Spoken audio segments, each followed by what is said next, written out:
La pédagogie Montessori, c'est quoi? On commence cette vidéo par une petite devinette. Qu'est-ce que Jeff Bezos d'Amazon, les deux fondateurs de Google, celui de Wikipédia, le prince Harry et le prince William, ou Anne Frank ont en commun? Eh oui, ils ont tous grandi dans des environnements Montessori. Mais comment cette pédagogie a-t-elle pu faire émerger des petits cerveaux d'étudiants qui allaient révolutionner notre monde? Qu'est-ce que cette pédagogie a de tellement spécial pour être autant à la mode?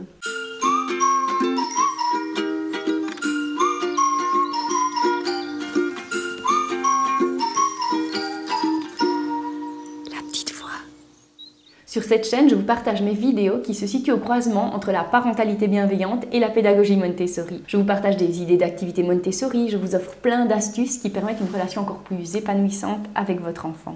Mais d'abord, vous savez que les crèches Montessori comme les formations sont souvent hors de prix. Et moi, j'ai envie de vous les offrir. Je rêve de rendre cette pédagogie accessible, de vous permettre à tous et à toutes de faire de votre maison une maison Montessori. Et ça fait maintenant 2 ans que j'œuvre bénévolement et aujourd'hui, j'ai besoin de vous. Plutôt que de vous vendre une formation pour plusieurs centaines d'euros à chacune d'entre vous, chacun, j'ai pris le pari de vous proposer de me laisser quelques euros. Ça peut être 5 euros et vous pouvez rejoindre la communauté des super parents Montessori sur ma chaîne en cliquant sur le bouton rejoindre. Et en plus de contribuer, vous devenez prioritaire en cas de questions et quant à l'accès à toutes mes vidéos. Alors tout d'abord, revenons rapidement sur cette femme prodige. Maria Montessori, c'est une femme italienne. Elle est née en 1870. Elle poursuit des études de médecine et elle devient la première médecin en Italie. Maria Montessori est avant tout une grande humaniste. Elle décide de se consacrer à la pédagogie. Le travail de cette médecin italienne est basé sur l'expérience scientifique. Elle observe l'enfant et à force d'hypothèses qu'elle émet, elle va pouvoir valider certaines théories. Le début de ces observations se déroule dans un quartier pauvre de Rome où elle étudie des enfants déficients mentaux. Elle développe une nouvelle méthode d'apprentissage et les résultats qu'elle obtient auprès de ses élèves sont incroyables. Certains de ces enfants, parfois considérés comme fous, vont être capables de passer des examens scolaires. Elle étend donc sa méthode auprès d'enfants neurotypiques. Ce sont alors des enfants de milieux très défavorisés qui ont un libre accès à son école. Pour les parents, l'unique condition de veiller à leur propreté, à la propreté de leurs enfants. Elle va rapidement réaliser que sa méthode a des effets merveilleux, comme celui de permettre à ses enfants de développer toutes leurs capacités intellectuelles, tout en leur permettant d'exprimer leur personnalité. La méthode Montessori est certes née à Rome, mais elle a fait rapidement le tour du monde entier. Je vous en ai parlé. Jeff Bezos d'Amazon, les 2 cofondateurs de Google, celui de Wikipédia. Les États-Unis ont rapidement vu les écoles Montessori se multiplier. Maria Montessori a également eu un impact sur la façon dont nous considérons les enfants et leur potentiel. En reconnaissant leur capacité à apprendre par eux-mêmes, l'enfant n'est pas vu comme une tête que l'on doit remplir de plein de formules et de matières, comme on pourrait en avoir l'impression dans le système des écoles traditionnelles. Comme elle le disait, l'enfant n'est pas un vase que l'on remplit, mais une source que l'on laisse jaillir. Les enfants apprennent par la découverte et la pratique plutôt que par la récitation et la mémorisation. Ils sont invités à manipuler, à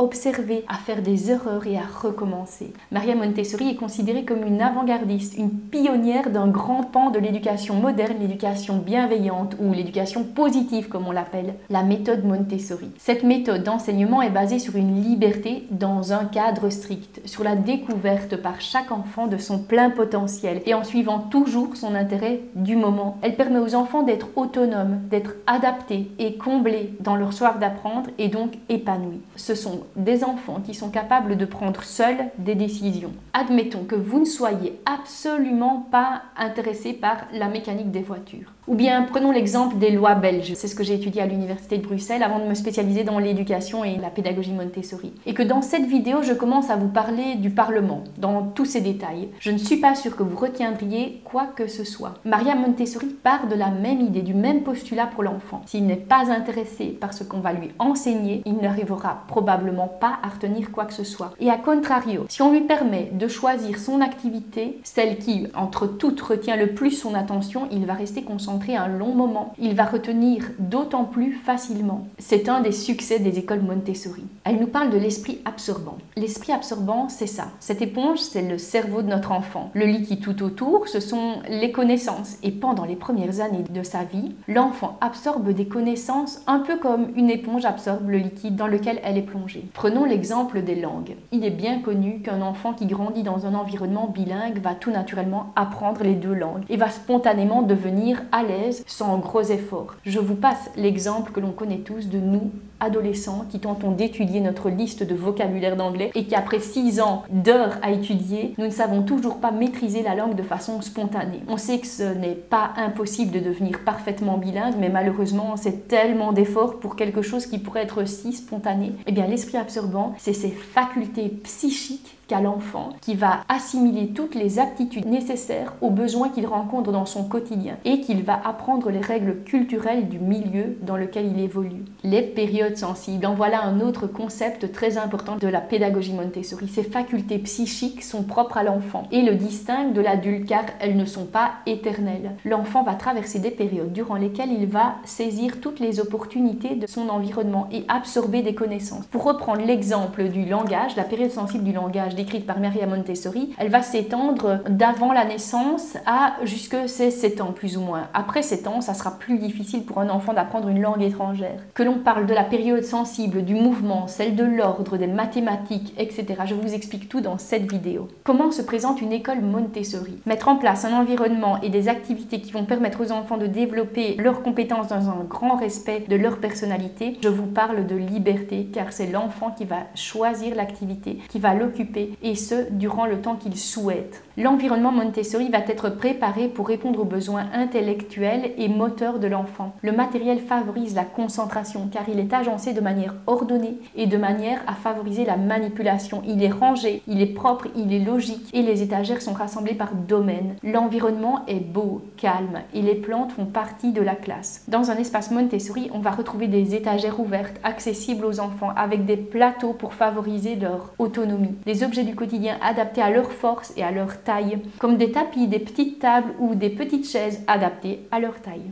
On retrouve beaucoup de matériel de la vie pratique tels que des balais, des pichets, des lavettes, des serpillères, des éponges, des arrosoirs également adaptés à leur taille. La majorité du matériel est en bois. Couleur bois. Les livres à disposition représentent des situations de tous les jours de l'enfant ou du moins des situations réelles, sans anthropomorphisme. Si vous ne comprenez pas bien le concept, je vous en parle dans cette vidéo. Dès 3 ans, Maria Montessori remarque que l'enfant est capable de faire preuve d'une concentration soutenue, d'une maîtrise de soi particulière. Alors prenons l'environnement 3-6 ans. Dans une école Montessori, on va retrouver 4 aires distinctes. La vie pratique, l'ère sensorielle, celle du langage et celle des mathématiques. Dans l'ère de la vie pratique, on retrouve des activités qui permettent à l'enfant de travailler sa motricité fine et globale et préparer la main à l'écriture. Il peigne, il découpe, il balaie. Dans l'ère sensorielle, c'est la construction de leur intelligence au travers de leur perception sensorielle qui est mise en avant. Nos enfants sont invités à travailler avec du matériel qui leur fait découvrir les formes, les sons, les couleurs. Dans celle du langage, on leur permet l'acquisition de l'écriture et de la lecture en manipulant des lettres rugueuses, en apprenant le son de chaque lettre, plutôt que de réciter leur nom dans l'ordre alphabétique. Et dans celle des mathématiques, l'enfant accède au calcul mental en manipulant les quantités avec des supports concrets comme les barres numériques pour petit à petit les amener au côté abstrait que recouvrent les mathématiques. L'éducateur ou l'éducatrice. Le cadre est respectueux du développement de l'enfant et de son rythme. L'environnement n'est pas mis en place pour forcer l'enfant à apprendre, mais bien créé pour répondre à sa curiosité spontanée et lui permettre de se développer. L'éducateur ne fait pas que suivre l'enfant, il l'observe tel un scientifique. Il adapte l'environnement en fonction de ses observations. L'éducateur Montessori reste 100% disponible pour l'enfant qui en a besoin et qui est en demande ou qui rencontre une difficulté qu'il n'arrive pas à surmonter seul. À la maison comme à l'école, l'éducateur ne contraint jamais l'enfant. Il ne le dirige pas vers une activité qu'il aurait choisie pour lui, même si l'enfant ne fait rien. On le laisse reposer ou s'assoupir. Le rien est très important dans la pédagogie Montessori. On considère que sa curiosité naturelle le guidera vers une nouvelle activité quand il aura reposé son esprit. Sa spontanéité reste ainsi intacte. Montessori organise les classes en fonction de ce que l'on appelle les cycles de 3 ans, les 4 âges de développement de l'enfant. Donc il y a de 0 à 3 ans, de 3 à 6, de 6 à 12 et de 12 à 18. On retrouve donc 4 ambiances et chaque ambiance va permettre de répondre aux besoins scientifiques des enfants de chaque groupe d'âge. Les interactions entre les groupes sont bien sûr encouragées par Maria Montessori. Je vous en parle dans cette vidéo sur les grandes différences entre le système des écoles traditionnelles et des écoles Montessori. Je vous la laisse aussi dans le descriptif.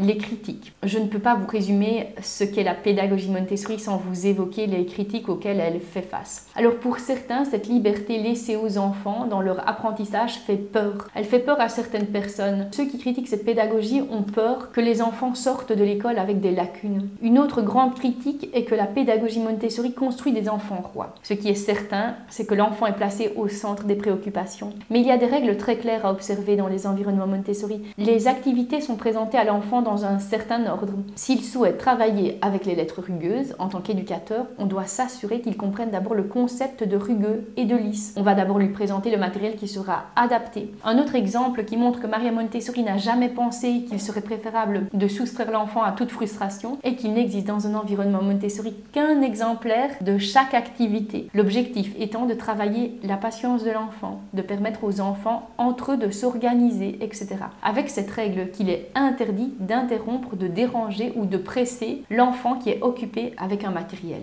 Les parents, vous connaissez mon rêve, faites-moi rêver et dites-moi en commentaire le matériel Montessori 0-3 ans ou 3 à 6 ans que vous aimeriez que je vous présente et contribuez juste ici en dessous pour des formations Montessori gratuites. Pour le reste, on se retrouve sur Instagram ou Facebook et bientôt ici pour une prochaine vidéo et d'ici là, soyez heureuses.